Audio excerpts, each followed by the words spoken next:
Good evening, everyone. My name is Jessica Besankin. I'm here today to discuss and make workers aware of ergonomics. There will be a place for questions at the end, but feel free to ask any while I'm presenting as well.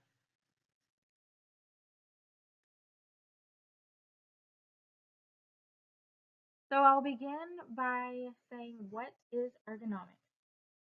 Ergonomics, according to Webster's Dictionary, is an applied science concerned with designing and arranging things people use so that the people and things interact most efficiently and safely.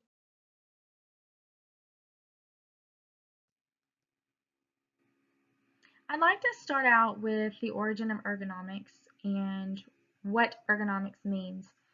It originates from the Greek words ergon, which is work or labor, and nomos, which means natural laws. Ergonomics was coined by the Polish scholar Jas Grabowski in 1857. It is an association between the words labor and health. Poor ergonomics can result in health issues and in turn affect working conditions.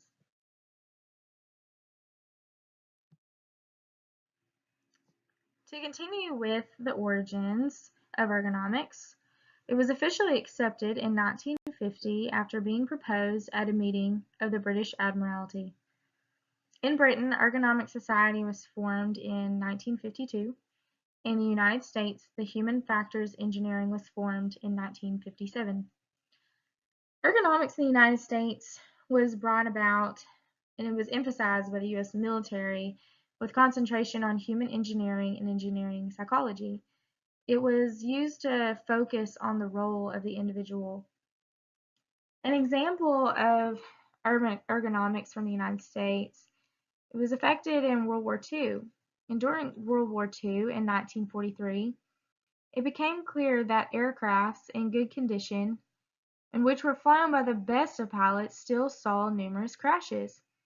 So, because of these pilot errors, they reduced and replaced the confusing designs in the airplane cockpits with more logical controls and therefore became more ergonomically correct and there were fewer crashes.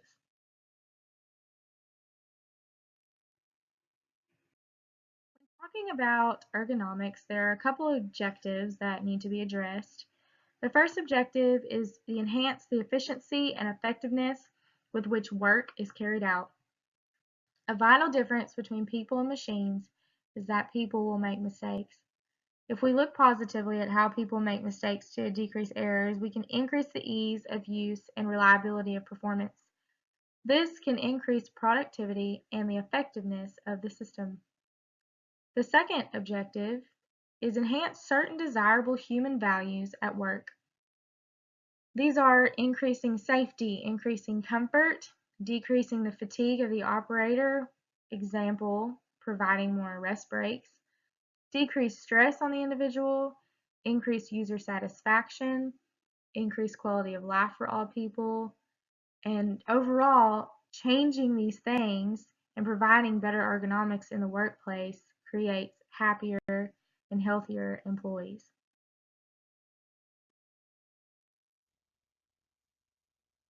The boundaries for ergonomics include work environment, psychosocial environment, physical environment, and technology. Under work environment, there is physical demands, skill demands, risk demands, and time demands. An example of a work environment would be lifting objects or moving objects. Next is your psychosocial environment. That is your social, cultural, and lifestyle environments. Example of social would be working in teams, where cultural would be getting to know the people that have different cultures than you or come from different countries. Physical environment include the physical agents, chemical agents, and biological agents. Your physical agents are heat, noise, and vibration. Chemical are air pollutants, and biological are airborne diseases. And lastly is technology, which are your product designs, your hardware interface designs, and your software interface designs.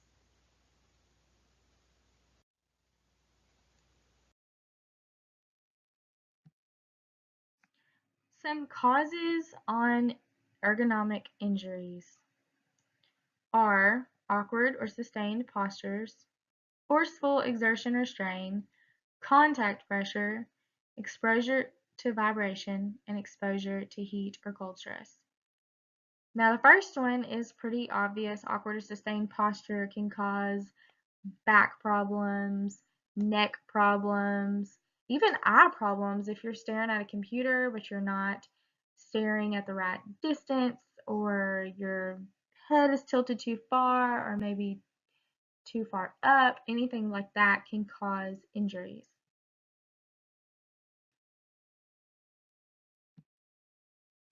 Here are a couple pictures of examples of the right and wrong posture at a desk. The left picture and the far left lady is obviously not have good posture. She's slumped, her eyes are looking over the top of her computer screen, her feet are okay, they're planted on the ground, but she doesn't look comfortable at all. Her sitting posture is all wrong. As the second lady goes, her sitting posture is perfect, but her top alignment is off, where she's not even looking at her computer screen. She'd have to bend her neck to look at it, and that would cause her posture to be off and could cause neck problems. Now, the picture on the right is perfect. It shows her feet on the ground, the posture correct, her top alignment correct. Even the height of the chair and the height of the desk makes a difference in ergonomics and providing a more comfortable workstation.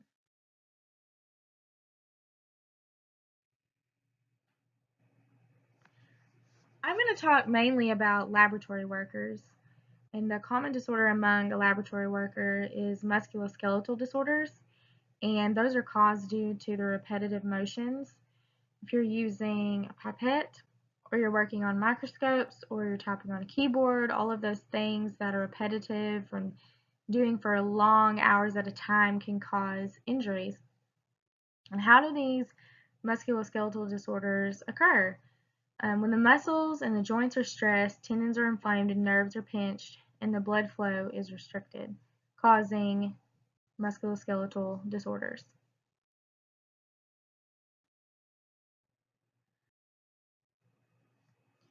Musculoskeletal disorders are a group of painful disorders of muscles, tendons, and nerves.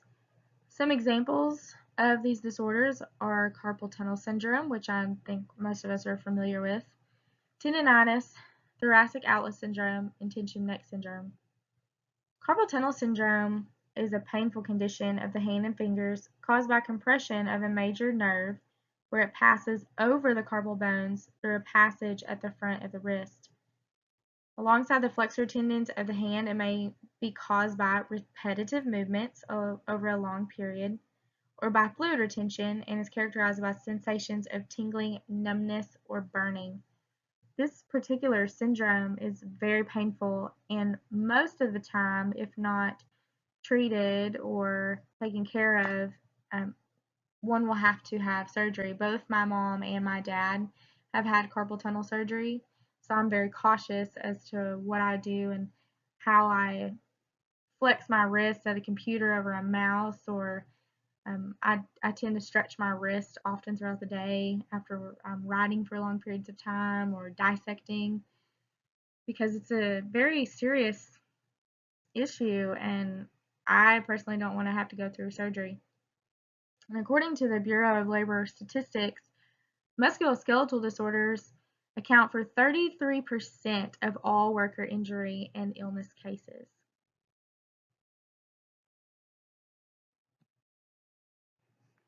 So I was talking about earlier the placement over the mouse. On the left picture, it shows the wrong way to place your hand on the mouse versus the right way. The wrong way is resting it on the desk or overarching your wrist, turning it in positions that is not natural anatomically.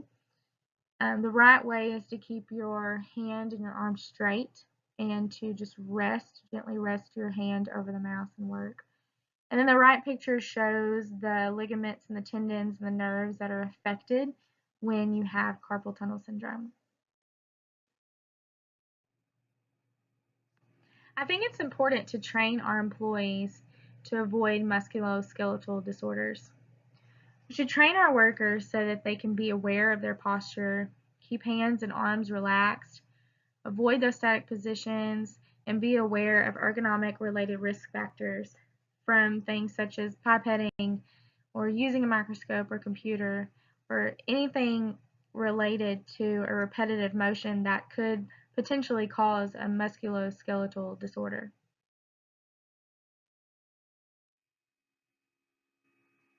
It's important for management to provide safety guidelines for their employees to help reduce these risk factors. Solutions to control hazards could be modifying existing equipment, making changes in work practices, or purchasing new tools or devices to help in production processes. Work tasks should be designed to limit exposure to ergonomic risk factors.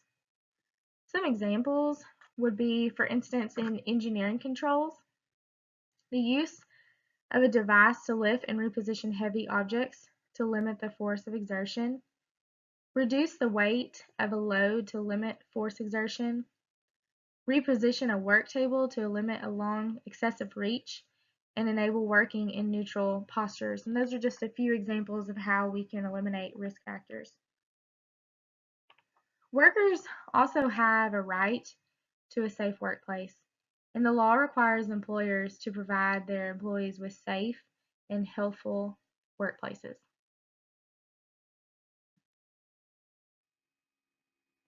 The benefits clearly outweigh the risks.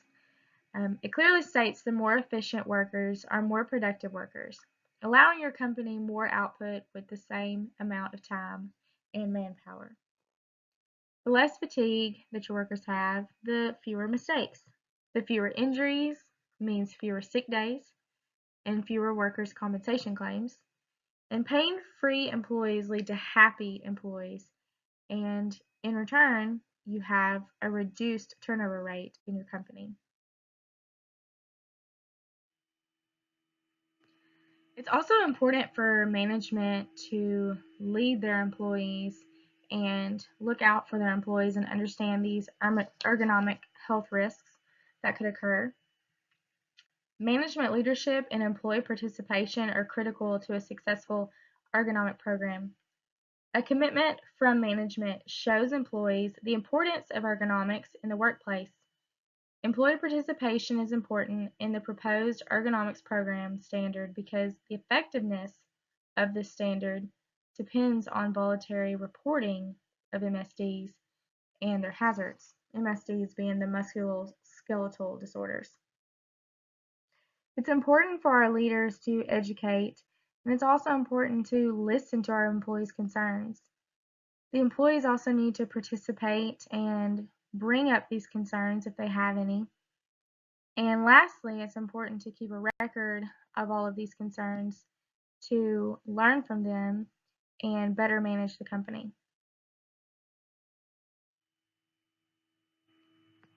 In conclusion, I'd like to summarize that knowing the importance of ergonomics, providing the training and education to our employees, and listening to their concerns and making the appropriate changes creates happy employees, and happy employees work more efficiently.